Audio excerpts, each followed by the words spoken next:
He's a good VP. You know who I really like, a dark horse whose name you don't hear very much, is Senator Jeff Sessions of Alabama. I've known Jeff Sessions back to our days in the Young Republicans. Completely understands the immigration issue better than any other member of the U.S. Senate, has been a bold leader on that issue, very well thought of in the Congress, early supporter of Donald Trump. So that would be my emotional favorite. Now, Senator Sessions, I'll have to mark that down. Trump may have to, he may have to move beyond the Trump camp for a running mate. But if I were Trump and I were making this decision, he would certainly be one that I would have on my list. There you go, ma'am. You heard it here first, Carol. Good question. Let's go ahead and go to Bill in Indiana. You're on the air with Roger Stone of StoneZone.com. Yeah, Senator Jeff Sessions said that Trump's foreign policy is similar to Henry Kissinger. What do you think about that? I didn't say that. He said Trump. He said that Hillary's coming after your guns and Trump's a nationalist. Where did he say that? Where did Senator Sessions say that his Trump's policies like Kissinger's? Trump's policy is very opposite, like 150 degrees different, right, Roger? I've never heard him say that. Look, Kissinger is discredited. Reagan proved that everything Kissinger and my mentor Nixon were trying to do was wrong. Détente, the idea that we could not beat the Soviets, it was impossible. Therefore, we had to give up ground and coexist. Reagan turned that on its ear. So to a certain extent, although Henry Kissinger is in his 90s and he falls asleep in the middle of most meetings, his entire foreign policy has been discredited. It's a new day. Trump has his own foreign policy. Sure. And just to be fair to the caller, I did look it up. Sessions said something like that on Fox News. We put the article up on screen. I don't know what Sessions meant by that, but I like Sessions. I do too. He's a great patriot. Let's jam in a few more here. Joe in New Jersey, you're on the air with our guest, Roger Stone. Hi, Alex. How you doing? Good, thank you. Good. My question is, what do you think about Hillary dropping out, health reasons? Yeah, could she be indicted? Could she? Exactly. I mean, they've got other folks in the wings. And then Joe Biden parachuting in. Good question, Roger. Certainly a possibility. Look, we're all on pins and needles waiting to see what the FBI director is going to say. I think it is highly unlikely that the Obama administration will prosecute Hillary Clinton. As much as I think Obama and Hillary do not like each other, I think they're in a Mexican standoff because they don't want to talk about what really happened in Benghazi and when the president really learned that our mission was under siege. They don't want to talk about the role of Valerie Jarrett and who actually made the decision to stand down. I've said before on this program and elsewhere that I believe if the FBI director, who's a good man and a real law enforcement guy, makes a recommendation for indictment, that Barack Obama will pardon Hillary Clinton, claiming that these were highly technical violations and there was no intent.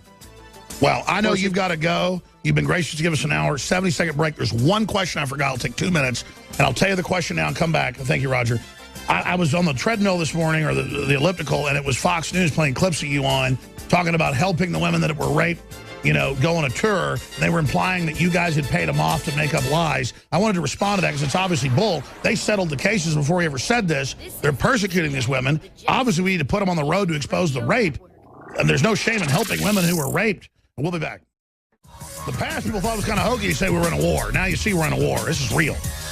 Humanity's awakening. A few minutes left with Roger Stone and then Paul Watson from London, all suited up, coming out of the bullpen. He's got a lot to cover. He had like 6 stories last night today, like I think 5 at one time on Drudge. Never seen that. We've had trifecta top 3 before, but whoa, biggest links on the web. InfoWars and our reporters are kicking butt. Hawaii considers gun owner registry for firearm confiscations. Kit Daniels. So much new breaking news on Infowars.com with our great reporters. Finishing up, I don't know if you saw it. I was working out for like an hour and a half this morning, and I had Fox News, CNN on, you name it. And it was on Fox News, and then I got off. It was on CNN. I heard it on the local radio like, well, yes, Roger Stone was on Alex Jones, and he said we should raise money to try to help these rape victims go on a world tour. Well, and the next, suddenly you just paid these women. They hadn't settled. They hadn't gone public. It's like saying we paid women to lie about Bill Cosby or something. They just spin anything. You said that publicly, but they were acting like they dredged up some murder confession. That shows how scared. I don't know if you've seen this, but it's now in a Clinton ad. They're running a clip of you. Yeah, look, I'm flattered.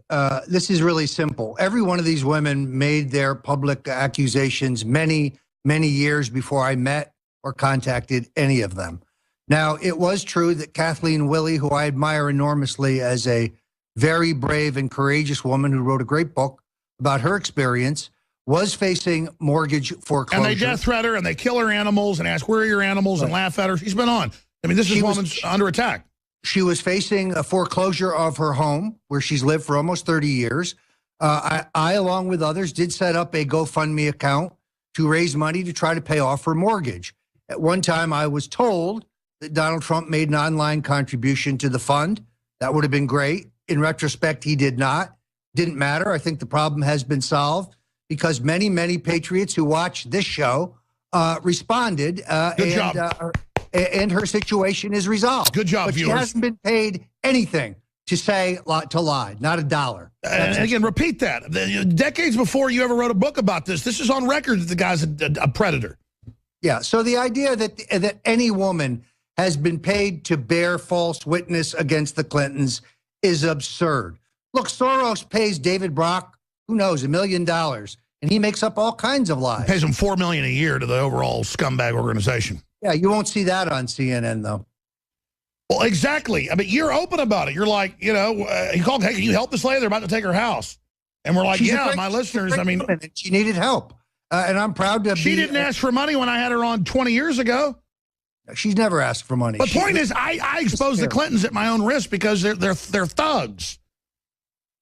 They're so dirty. I mean, I think we're getting close to the fall of the Clintons. What do you think? I don't think there's any question because their tactics are now going to be completely exposed. These are people who have had witnesses beaten, who have had people's homes broken into, who have threatened people, who have used the IRS to audit all of these women. Jones, Broderick, Willey, they all get IRS audits. These are not women of enormous means. How coincidental. By the way, wasn't using the IRS against your political enemies one of the counts of impeachment against Richard? Oh, yeah. They had an IRS enforcer brag on C-SPAN that they were going to come after conservatives. These people are so arrogant, they don't even know what they're doing is illegal. Roger Stone, StoneZone.com. The Clintons War on Women, available at StoneZone.com. We have it at InfoWarsStore.com. Amazing. Thank you for the full hour. And it's just so great to be part of history and trying to restore this great republic. Thank you, sir. Alex, I'm always pleased and honored to be here, and I'll see you soon. Thank you, man. I feel good being part of this, folks. And great job, the listeners, helping that lady not have her house foreclosed. Great job standing up for a woman, you know, attacked and the rest of it. I tell you, just the greatest audience ever. You guys bring tears to my eyes. Every man, woman, and child of every race, color, and creed, you're amazing. Now get ready. Paul Watson's is coming on. He's loaded for bear from London, England. Strap yourselves in. Get ready.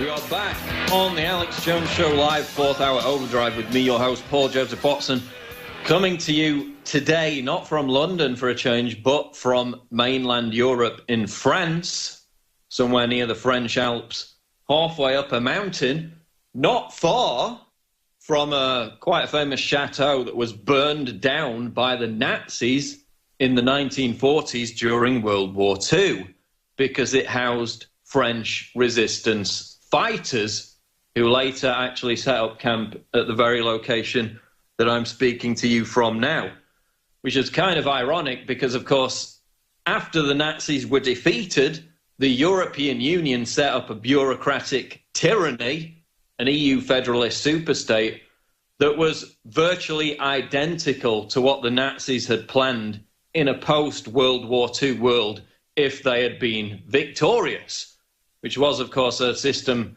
completely undemocratic, which is what the EU has come to represent. In fact, not just undemocratic, but anti-democratic. And, of course, we got the big Brexit vote coming up on June 23rd in the United Kingdom next month. Project Fear is in full and rampant force, and for the moment, at least, it seems to be working. The polls show that people who plan to vote to remain in the EU outnumber those who plan to vote to leave. And that's basically because we have a lot of dumb people who have basically believed David Cameron's propaganda that if we leave the EU, there's going to be World War III, that Godzilla is going to attack, that the world is going to explode. People are believing that kind of fear-mongering.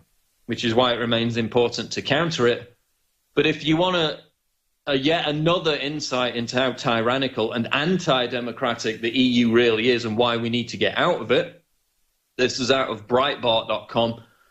Showdown. EU vows to use new powers to block all elected far-right populists from power.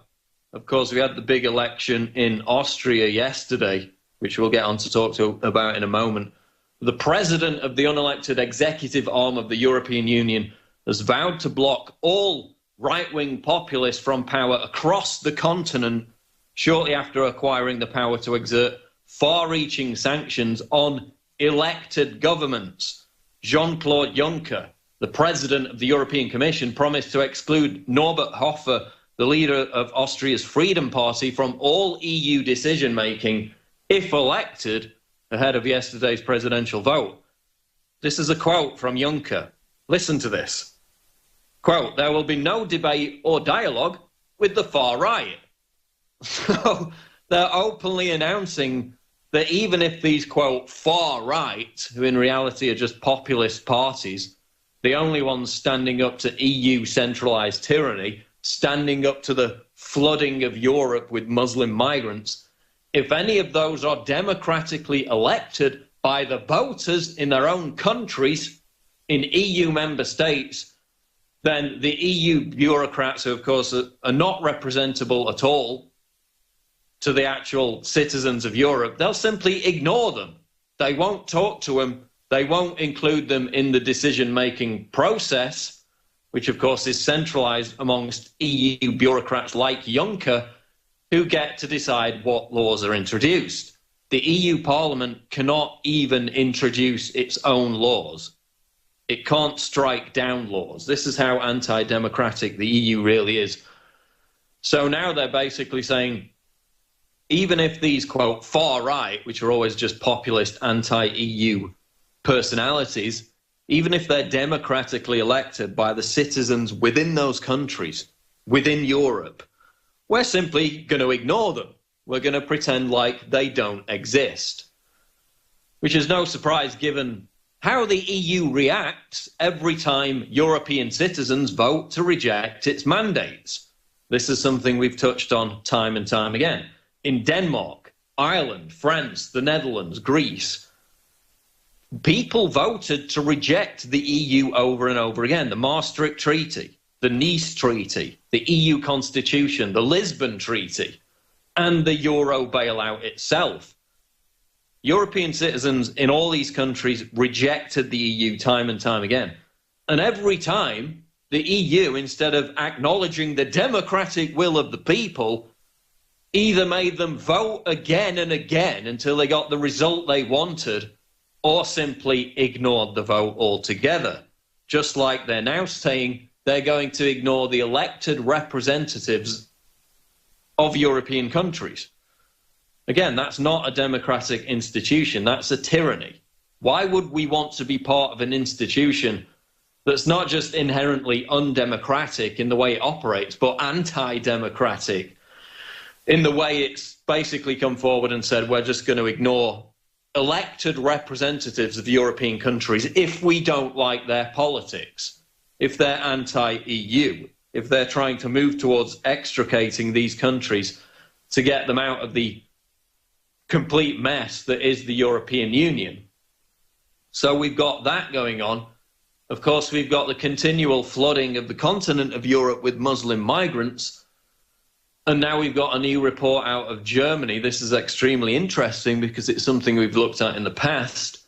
Report, migrants committing disproportionately high crime in Germany, while media and government focuses on far-right thought crimes. Remember, again, we had the report, Facebook, not only working with the German government, with Merkel, but with actual former Stasi officers to police thought crimes on social media, in some cases leading to home visits by the police if people make anti-migrant comments. And yes, in some cases those are hate speech, calling for, them to be put in death camps and gassed. But they've mixed it in with legitimate criticism of mass immigration. So, for example, in the Netherlands, you had somebody who merely called their own government's refugee